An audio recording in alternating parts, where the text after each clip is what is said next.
Welcome to the video, and today we're working on a 2004 Chevy Silverado 1500.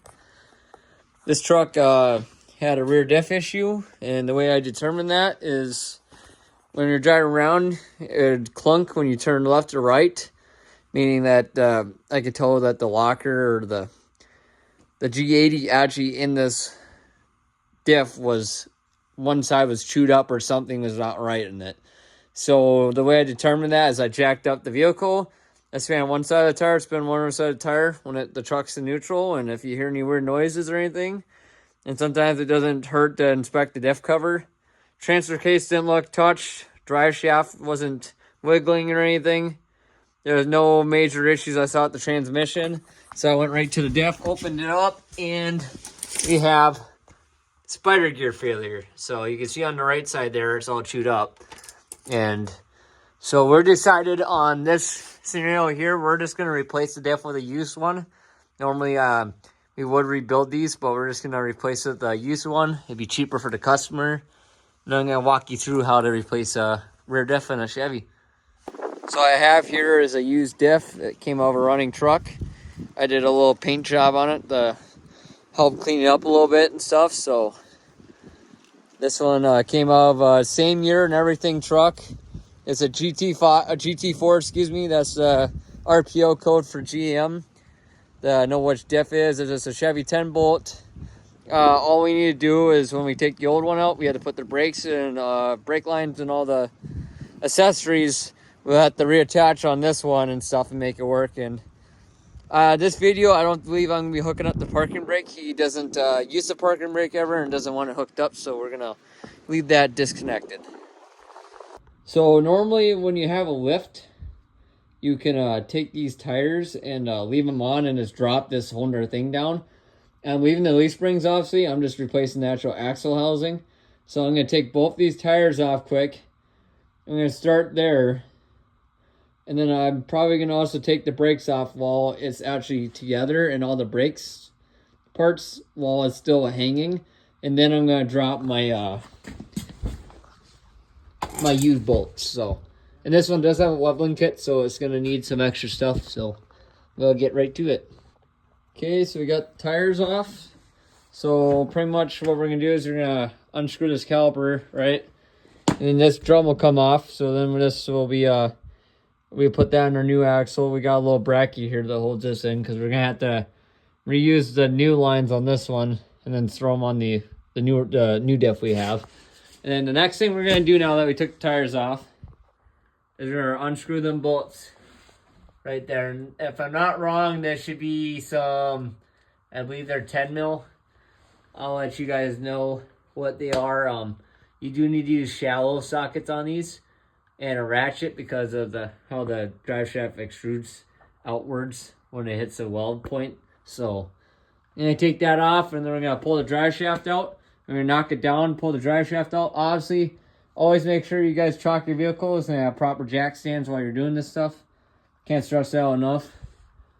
Just a couple months ago, I actually got ran over by a truck, so wouldn't recommend it. So always be safe while you're doing this stuff. Axle is held in by leaf springs, U-bolts, drive shaft, and shocks. It's the only things holding it up in place. So anytime you're loosening that stuff, make sure one of them's holding it back, or you have something underneath it to catch it so it doesn't smack you or hurt you in any way. So now I have the drive shaft out. And now what I like to do, since they have junctions here and stuff, I like unscrewing the junction, leaving the brakes floating in air, right? So I have the caliper tied up here. I'm going to have this bracket I can take off, and I'm going to disconnect the mechanical parking brake and all that stuff. I'm going to have all this stuff disconnected from the diff that's connected right now. Vent tubes, everything are going to be disconnected and just floating up. And then we're going to make everything floating, and then we're going to pull the shocks, and then we're going to pull the U-bolts here. And then we can start with the new diff. So I'll be right back once I get all of this stuff floating. Okay, so we got the parking brake off. The way I did that, so I have a big locking pliers here, or not locking, grip pliers here, and I got another grip pliers. So I took the locking pliers, or grip pliers, excuse me, the big one, and I'd pull this back off this. And then when it's just depressed, I'll take my small one, I'll wiggle this one out of this little socket here. I'll pull it out and then wiggle it past, and then that's how I disconnected these. So that one was a little two-person job, so just keep that in mind when you're working on it. And I'm gonna also have to disconnect any of these that are connected to the diff here. And next step here is we're gonna take these shocks out. We're gonna take them out from the bottom. We're gonna leave them stuck up in the top so I can connect that right away when I'm throwing the diff back up, the new one. I can connect that for the first connection. So we're gonna go ahead and do that. So I took the shocks off here. I just took the bombs off, and then I got all your U-bolts. Obviously these are not factory here. So I got them off, and what I did is I had some blocks. I leveled each side off, right? And then I made it low enough so it can fall off the axle leaf spring, you know? And then obviously there's gonna be a little drop, so I make sure it's just like an inch or so, and I stay away from the parts. It's a 19 mil socket for the nuts. I don't know if that's factory nuts. Again, this one has a leveling kit in it. So now everything's disconnected, so I can wheel this out, and I can put the brand new one in there, and then to start assembling.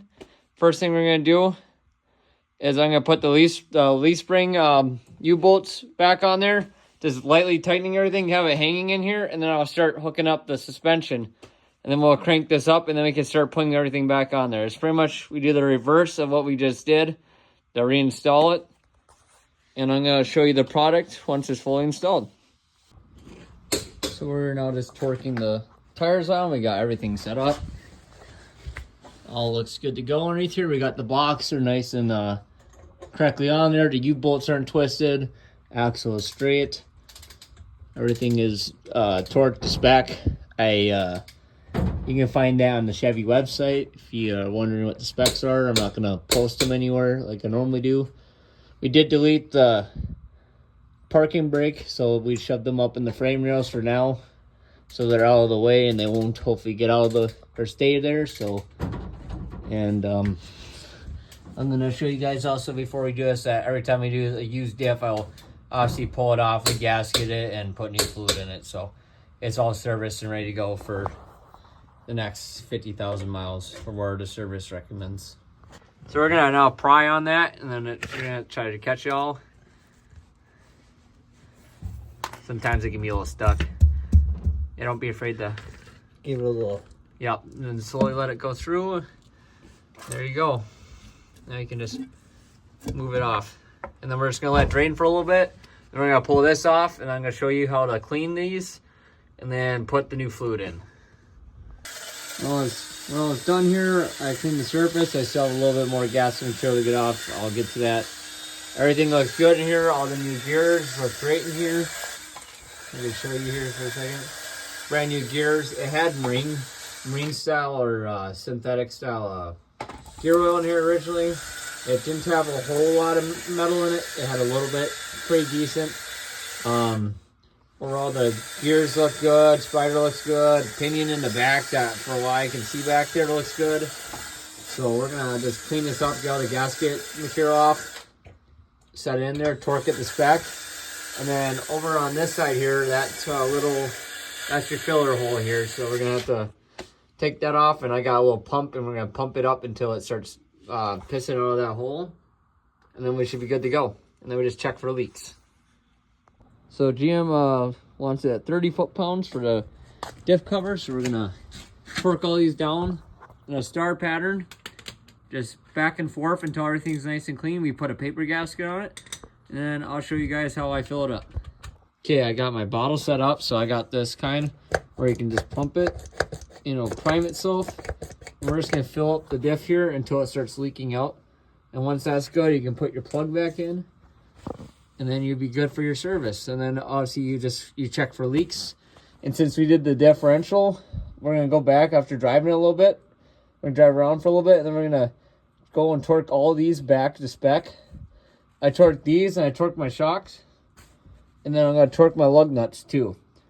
And then if the caliper bolts, I sometimes do that too, because sometimes caliper bolts will get loose too. So them are the things I'd look for, and that's how you replace a diff on a 2004 Silverado.